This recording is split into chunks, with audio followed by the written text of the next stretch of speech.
नमस्कार, स्वागत है आप सभी का। इंडिया न्यूज देख रहे हैं आप। मैं हूं आपके साथ पराग गुप्ता। कांग्रेस के राज्यसभा सांसद और मध्य प्रदेश के पूर्व मुख्यमंत्री दिग्विजय सिंह के धारा 370 को लेकर दिए बयान ने सियासी घमासान खड़ा कर दिया है। दरअसल क्लब हाउस चैट का एक ऑडियो सोशल मीडिया पर वायरल हो रहा है, जिसमें दिग्विजय सिंह ने जम्मू कश्मीर से आर्टिकल 370 हटाए जाने के फैसले पर कहा कि जब आर्टिकल 370 हटाया गया तब लोकतांत्रिक मूल्यों का पालन नहीं किया गया। उनके इस बयान को लेकर बीजेपी हमलावर हो रही है। मध्य प्रदेश के मुख्यमंत्री शिवराज सिंह चौहान और बीजेपी के प्रदेश अध्यक्ष समेत बीजेपी के सभी छोटे बड़े नेताओं ने दिग्विजय सिंह और कांग्रेस को आड़े हाथों लिया है। इस बीच कोई इस बयान को पाकिस्तान की भाषा कह रहा है, तो कोई ये कह रहा है कि कांग्रेस पाकिस्तान को खुश करना चाहती है। क्या है पूरा मामला? सबसे पहले हमारी ये रिपोर्ट देखिए। मध्य प्रदेश के पूर्व मुख्यमंत्री कमलनाथ की ओर से कोरोना को लेकर दिए गए बयान पर घमासान थमा ही नहीं था कि कांग्रेस के कद्दावर नेता और पूर्व मुख्यमंत्री दिग्विजय सिंह का धारा 370 को लेकर दिए गए बयान ने घमासान मचा दिया है। इसके बाद भोपाल से लेकर राजधानी दिल्ली तक का सियासी पारा उफान पर है। बीजेपी कांग्रेस पर जबरदस्त हमलावर हो गई है। दरअसल क्लब हाउस चैट का एक ऑडियो सोशल मीडिया पर वायरल हो रहा है, जिसमें कांग्रेस नेता और राज्यसभा सांसद दिग्विजय सिंह ने जम्मू कश्मीर से आर्टिकल 370 हटाए जाने के फैसले पर कहा है कि जब धारा 370 हटाई गई तब लोकतांत्रिक मूल्यों का पालन नहीं किया गया। इस दौरान ना ही इंसानियत का तकाजा रखा गया और ना इसमें कश्मीरियत थी। आखिर दिग्विजय सिंह ने चैट में क्या बोला है कि सियासी घमासान इस कदर मच गया? आइए सुनते हैं। Democracy was not there in Kashmir when they revoked Article 370. Then Insaniyat was not there because they put everyone behind bars. And Kashmiriyat is something which is basically the fundamentals of secularism. Because in a Muslim majority state, there was a Hindu Raja, and both worked together. In fact, the reservation in Kashmir was given to the Kashmiri Pandits in government services. So therefore, the decision of revoking Article 370 and reducing the statehood of J&K is extremely, I would say, sad decision, and the Congress party would certainly have to have a relook on this issue. दरअसल दिग्विजय सिंह देश विदेश के कुछ पत्रकारों से virtually वार्तालाप कर रहे थे। इस दौरान शाहजेब जिल्लानी धारा 370 से जुड़ा एक सवाल कांग्रेस महासचिव से पूछते हैं। दावा किया जा रहा है कि जिल्लानी एक पाकिस्तानी पत्रकार हैं। जिल्लानी ने पूछा था कि जब मौजूदा सरकार जाती है और भारत को प्रधानमंत्री नरेंद्र मोदी के बाद दूसरा प्रधानमंत्री मिल जाता है तो कश्मीर पर आगे का रास्ता क्या होगा? मुझे पता है अभी भारत में जो हो रहा है उसके कारण ये हाशिए पर है। दिग्विजय सिंह के धारा 370 हटाने को लेकर चैट वायरल होते ही बीजेपी हमलावर हो गई है। सीएम शिवराज सिंह ने कांग्रेस और दिग्विजय सिंह पर हमला बोलते हुए कहा कि कांग्रेस नेता पाकिस्तान की भाषा बोल रहे हैं, तो उधर बीजेपी प्रदेश अध्यक्ष बीडी शर्मा ने दिग्विजय के बयान को देश की एकता और अखंडता के लिए खतरा बताया है और पूरे मामले की जांच एनआईए से कराने की मांग की है। कश्मीर भारत का मुकुटमणि है, अभिन्न अंग है। ये कांग्रेस ही थी जिसने कश्मीर में धारा 370 लगाने का पाप किया था। हमारे यशस्वी प्रधानमंत्री जी ने, भारतीय जनता पार्टी की सरकार ने धारा 370 हटा दी। अब एक देश में दो विधान, दो निशान, दो प्रधान नहीं है। लेकिन कांग्रेस अब फिर पाकिस्तान की भाषा बोल रही है। कांग्रेस के नेता दिग्विजय कहते हैं कि धारा 370 हटाने पर पुनर्विचार किया जाएगा।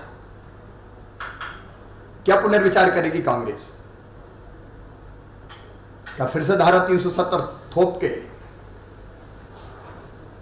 अलगाववाद को हवा देगी, आतंकवाद को प्रश्रय देगी? कांग्रेस का हाथ पाकिस्तान के साथ। ये कांग्रेस की पाकिस्तानी मानसिकता है। जो पाकिस्तान कहता है वही कांग्रेस कहती है। सोनिया जी जवाब दो, देश आपसे जवाब चाहता है। भाग्य है कि दिग्विजय सिंह जैसे नेता ने, वो मध्य प्रदेश के पूर्व मुख्यमंत्री रहे हैं, लेकिन देश के बारे में हमेशा उन्होंने देश विरोधी ताकतों के साथ खड़े होने का काम किया है। पुलवामा के ऊपर जो हमला हुआ तब उन्होंने प्रश्न खड़ा किया था। सर्जिकल स्ट्राइक हुई, उसका प्रूफ मांगने का काम सेना के बारे में उन्होंने कहा। बटाला हाउस के अंदर मोहनचंद शर्मा शहीद हुए, उन्होंने कहा ये फर्जी एनकाउंटर है, और उस आतंकवादी के घर गए वो, जिसको माननीय सर्वोच्च न्यायालय ने फांसी की सजा दी। ये एक नहीं, उन्होंने जब 26/11 जब हुआ था, जिसमें करकरे, हेमंत करकरे की शहादत हुई थी, उसमें भी उन्होंने कहा था कि आरएसएस का हाथ है। ये हमेशा से देश विरोधी ताकतों के साथ खड़ा होने का काम करते हैं। करो दिग्विजय सिंह, तुम कहते हो कि 370 फिर से लागू करोगे। पाकिस्तान के पत्रकारों के साथ मिलकर क्लब हाउस में ये विचार दिग्विजय सिंह व्यक्त कर रहे हैं। अरे आपके पुरखे भी आ जाएं, कांग्रेस के पुरखे भी आ जाएं, तो अब धारा 370 कश्मीर में लागू नहीं होगी। हो सकता है जवाहरलाल नेहरू ने कोशिश की हो कि कश्मीर हिंदुस्तान से अलग हो जाए, पर ध्यान रखो, हिंदुस्तान का अंग था कश्मीर, हिंदुस्तान का था, हिंदुस्तान का है और हिंदुस्तान का रहेगा कश्मीर। ऐसे दिग्विजय सिंह जैसे सैकड़ों नेता आ जाएं, पर हिंदुस्तान को तोड़ नहीं सकते। उधर पूरे मामले में कांग्रेस अब बैकफुट पर आ गई है। कांग्रेस नेता दिग्विजय सिंह के बचाव में उतर गए। कांग्रेस के पूर्व मंत्री पीसी शर्मा ने पाकिस्तानी पत्रकार से दिग्विजय की चैट की बात को बकवास बताया और बीजेपी पर झूठ बोलने का आरोप लगाया। हालांकि कांग्रेस वर्किंग कमेटी ने दिग्विजय के बयान से किनारा कर लिया है और कहा कि उनका धारा 370 पर स्टैंड साफ है। 4.5 करोड़ और वो वैक्सीन आतंकवादियों को लग रही है जो हिंदुस्तान पे हमला करते हैं, हिंदुस्तानी को मारते हैं। तो ये तो इनका करैक्टर है। इनका करैक्टर ये है कि नवाज शरीफ जब प्रधानमंत्री थे तो उनके जन्मदिन पर बगैर बुलाए चले गए। अडवाणी जी जिन्ना की बाजार पे चले गए। प्रधानमंत्री मोदी जी ने साड़ी भेंट कर दी नवाज शरीफ की माँ को। तो ये इनके करैक्टर हैं। ये इंटरनेशनल उसमें अगर बदनामी की है तो ये पिछले 7 सालों में ये केंद्र की जो बीजेपी की सरकार है इसने। बहरहाल दिग्विजय सिंह के इस बयान ने एक बार फिर सियासत में घमासान मचा दिया है। बीजेपी, कांग्रेस और दिग्विजय सिंह को कटघरे में खड़ा कर सोनिया गांधी से सीधे जवाब मांग रही है। ऐसे में देखना यह है कि हमेशा विवादों में रहने वाले दिग्गी राजा इस मामले में सफाई देते हैं या फिर अपने बयान पर कायम रहते हैं।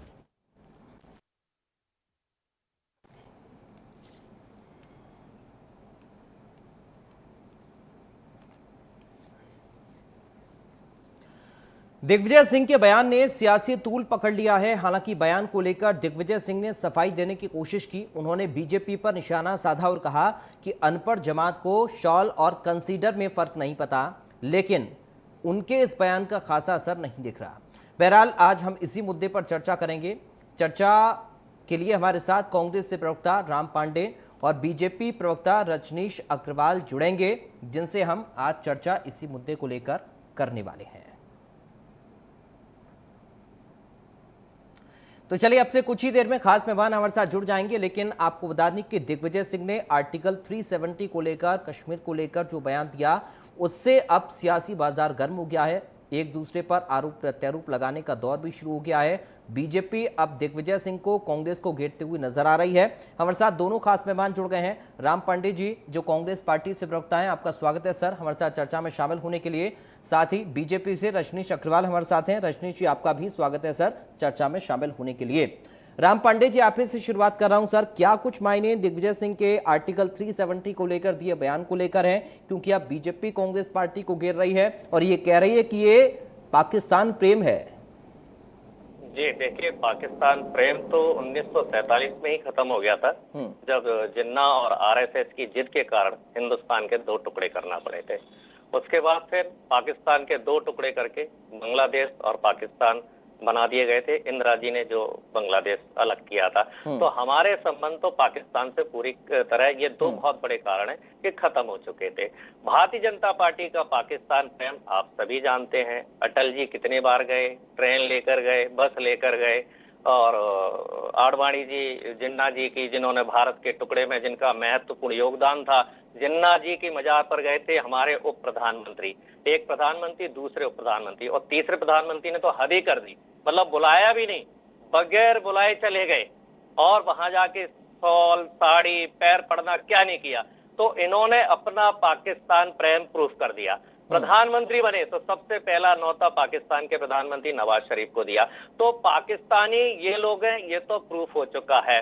अब मैं बात करता हूं धारा 370 की। जहां तक मैंने उसमें सुना था, उसमें यह था कि इंसानियत की हत्या हो रही है, मानवता की हत्या हो रही है, वहां डेमोक्रेसी खत्म कर दी गई है, तो उस पर पुनर्विचार करने की जरूरत है। ना तो उन्होंने ये कहा कि कांग्रेस आएगी तो अब इस धारा को हटाएंगे, उन्होंने कहा कि वहां मानव अधिकारों का हनन हो रहा है, सीधी सी बात यह है, और इसलिए उसको हटाना चाहिए। लेकिन राम पांडे जी, जब पीओके के लोग आकर कहते हैं कि पाकिस्तान उनके ऊपर जुल्म करता है, पाकिस्तान गलत कर रहा है, जब बलूचिस्तान में पाकिस्तानी आर्मी लोगों के ऊपर जुल्म ढाती है, तब दिग्विजय सिंह आकर नहीं बोलते हैं कि साहब पाकिस्तान ऐसा क्यों करता है। लेकिन जब कश्मीर से आर्टिकल 370 को हटाया जाता है, तो पाकिस्तान जो भाषा बोल रहा था, क्या वही भाषा दिग्विजय सिंह नहीं बोल रहे हैं? मैं ये नहीं कह रहा कि वो पाकिस्तान का समर्थन कर रहे हैं, लेकिन पाकिस्तान ने भी इस पर ऐतराज जताया था और दिग्विजय सिंह भी इस पर ऐतराज जता रहे हैं। आखिर ऐसा क्यों? जी, पाकिस्तान यदि ऐसा कर रहा है तो पाकिस्तान पर गोलियां बरसाओ। आपने तो कहा था कि अब लाहौर से, एक तरफ आप कहते हैं कि गोलियां बरसाओ, दूसरी तरफ आप ये कहते हैं कि बातचीत से ही मसले का निकल सकता है। जी नहीं, खैर वो मैटर अलग है, लेकिन आर्टिकल 370 को लेकर आखिर क्यों ये कहा गया है कि वहां पर लोकतंत्र की हत्या हो रही है, या फिर वहां के लोग खुश नहीं है? आखिर क्यों दिग्विजय सिंह इस बात को कह रहे हैं कि कश्मीर के लोग खुश नहीं है आर्टिकल 370 के हटने से? अरे भारतीय जनता पार्टी खुद ही खुश नहीं थी। बताइए, पहले कार्यकाल में 5 साल में मोदी जी ने क्यों नहीं हटाई थी धारा 370 वहां से? 5 साल तो जो पीडीपी, पाकिस्तान समर्थक, आतंकवादी समर्थक, उसके साथ सत्ता का भोग लिया, और जब सत्ता का भोग असफल हो गया और फिर भी आपने 5 साल तक उस धारा को नहीं हटाया। क्या कारण था कि आपने अपने पहले कार्यकाल में धारा 370 को नहीं हटाया? और दूसरी बात बता दूं, धारा 370 जब लागू हुई थी तो उसमें 1000 नियम थे, और 1000 नियम में से 99% नियम हम हटा चुके थे। जैसे वहां राष्ट्रपति का हस्तक्षेप था, सुप्रीम कोर्ट का हस्तक्षेप था, सेना का हस्तक्षेप था, संसद का हस्तक्षेप था, वहां विधायिका थी, वहां वोट देने का अधिकार था। वहां ऐसा कौन सा नियम था जो हमारी संसद का नहीं चलता था? संसद में जो कानून पारित होते थे वो वहां चलते थे, बस एक लाइन लिखना पड़ती थी कि ये कानून जम्मू कश्मीर में भी लागू होगा। सारी चीजें वहां मानी जाती थी।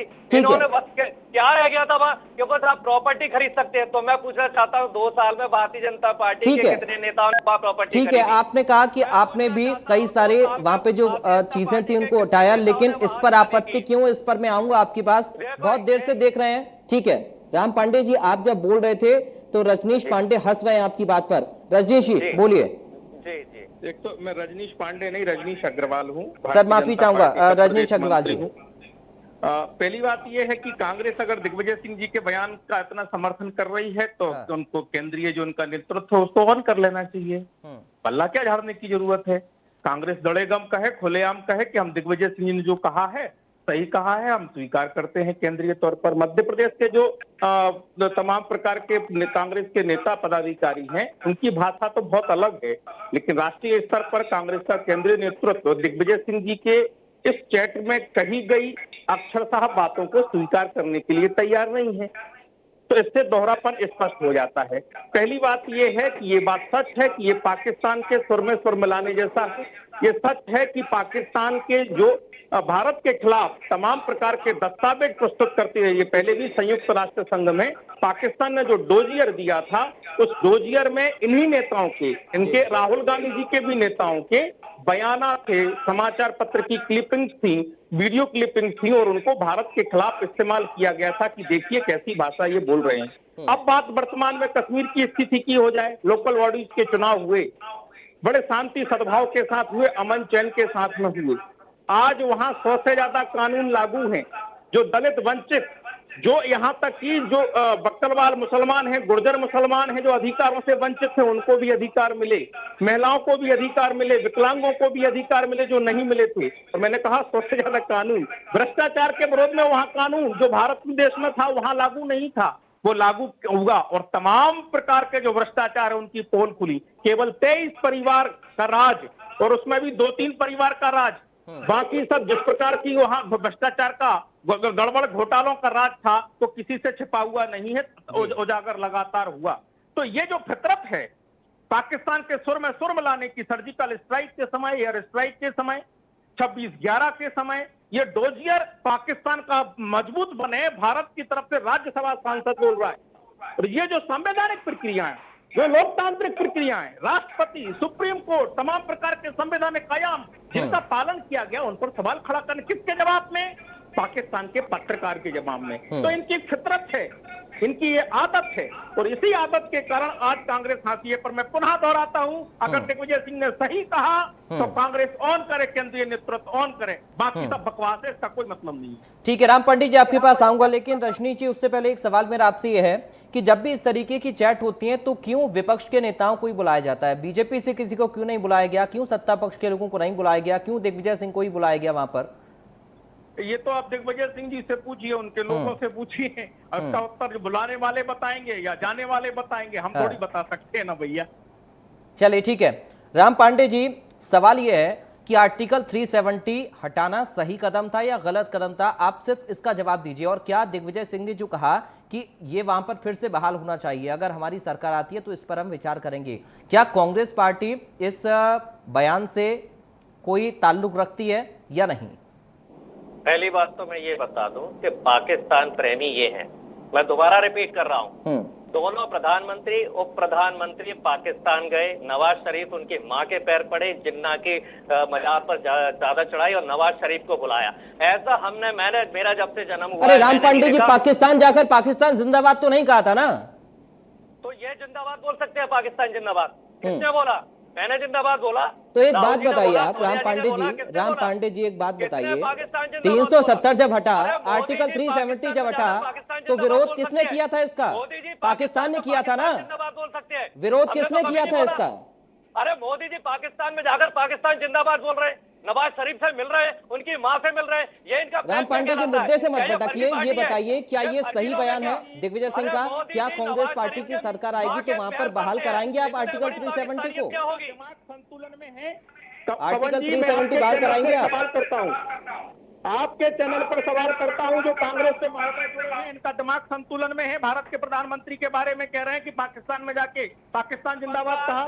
जब से हारे हैं तब से इनका मानसिक संतुलन बिगड़ चुका है।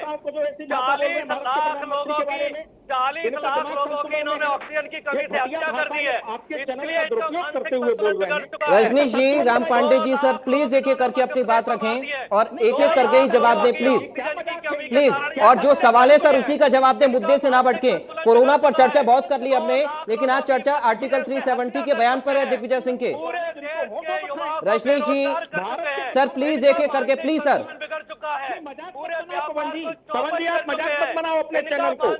सर ऐसे नहीं होगा, आप दोनों की आवाज नहीं आ रही है, आप दोनों की आवाज नहीं आ रही है, प्लीज एक एक करके बोलिए। मानसिक संतुलन बिगड़ चुका है, ये किसियानी बिल्ली खंबानोचे की तरह कर रही है, चला गया है, इसलिए इनका मानसिक संतुलन बिगड़ चुका है। राम पांडे जी आराम से सर प्लीज। राम पांडे जी जवाब दीजिए सर, सवाल का जवाब दीजिए, मुद्दे से मत भटकिए please. Rajneesh ji, Rajneesh ji please sir, मानसिक संतुलन बिगड़ चुका है। ठीक है। राम पांडे जी प्लीज सर, लगातार मत बोलिए सर, प्लीज लगातार मत बोलिए। अग्रवाल साहब आ रहा हूँ आपके पास, अग्रवाल साहब आ रहा हूँ आपके पास। मैंने नहीं टोका था। राम पांडे जी सवाल सुन लीजिए सर। इन्होंने टोका, ये बोल रहे थे मैं नहीं टोक रहा हूँ, मैं बोल रहा था इन्होंने टोका, इसलिए इनका मानसिक संतुलन आपके पास जवाब नहीं है तो आप बता दीजिए, मैं आपसे सवाल नहीं पूछूंगा, लेकिन चिल्लाइए मत प्लीज। इनके पास पांडे जी जवाब है या नहीं है आपके पास? जवाब नहीं है तो चिल्लाइए मत 170 के अलावा कुछ नहीं सर, बचा है। ऐसे डिबेट नहीं होती है, ऐसे डिबेट नहीं होती है। आप लगातार बोलेंगे। आप सर सवाल का जवाब दीजिए, लगातार आप उलझ रहे हैं, आपस में बहस करने से नहीं होगा ना, दर्शक नहीं समझ पाएंगे आप लोग क्या बोल रहे हैं। राम पांडे जी और रजनीश अग्रवाल जी, समय कम है इसलिए एक एक कमेंट में चाहूंगा। राम पांडे जी, मैं फिर से वही सवाल पूछ रहा हूं, क्या दिग्विजय सिंह का ये बयान सही है या नहीं? दिग्विजय सिंह न तो राष्ट्रीय अध्यक्ष है न राष्ट्रीय प्रवक्ता है, जी। ठीक है, यह उनका व्यक्तिगत बयान है, सीनियर लीडर है और हर कोई स्वतंत्र है अपनी अभिव्यक्ति के लिए। और जहां धारा 370 की बात है, धारा 370 कांग्रेस हटा चुकी थी, इन्होंने केवल जैसे कोरोना पेशेंट ठीक हो चुका है उसकी रिपोर्ट आनी है कि भाई नेगेटिव रिपोर्ट है, तो इन्होंने रिपोर्ट ला कर दे दी। धारा 370 ठीक है अग्रवाल जी, बहुत जल्दी से फाइनल। ठीक है सर, अग्रवाल जी बहुत जल्दी से हम फाइनल। खत्म कर चुके थे। ठीक है, समय नहीं है सर, प्लीज अग्रवाल जी। अपनी बात कह चुका। मेरा निवेदन है कि जो भारत के प्रधानमंत्री के बारे में इस प्रकार की भाषा बोले वो उनके साथ में मुझे डिबेट में मत बुलाइए, आप चलाइए, आपको ऐसा मुबारक हो। ऐसे लोगों को सर मैंने एतराज जताया उस पर, मैंने पहले ही एतराज जताया। राम पांडे जी सोच है ये, इस प्रकार को मत बुलाइए, मुझे मत बुलाया कीजिए ऐसे लोगों के साथ। नहीं रजनीश जी ऐसा नहीं है, मैंने पहले ही एतराज जताया, उन्होंने बोला, मैंने कभी बोला कि भारत के प्रधानमंत्री नरेंद्र मोदी जी ने पाकिस्तान जिंदाबाद बोला। ये केवल विकृत सोच वाले लोग बोल सकते हैं, ये घटिया सोच वाले लोग बोल सकते हैं जो भारत की सेना, भारत की सरकार, भारत पर सवाल खड़ा करने का काम करते हैं। ठीक है, चले, बहुत शुक्रिया सर, बहुत शुक्रिया सर, समय की कमी है इसलिए आप दोनों से इजाजत चाहूंगा। बहुत शुक्रिया राम पांडे जी, रजनीश अग्रवाल जी, आपका बहुत शुक्रिया चर्चा में शामिल होने के लिए। दिग्विजय सिंह ने क्या कुछ कहा था एक बार फिर से आपको सुनवाते हैं। So therefore, the decision of revoking Article 370 and reducing the statehood of J&K is extremely, I would say, sad decision, and the Congress party would certainly have to have a relook on this issue. Democracy was not there in Kashmir when they revoked Article 370. Then Insaniyat was not there because they put everyone behind bars. And Kashmiriyat is something which is basically the fundamentals of secularism. तो फिलहाल के लिए मुझे दीजिए इजाजत, आप देखते रहिए इंडिया न्यूज।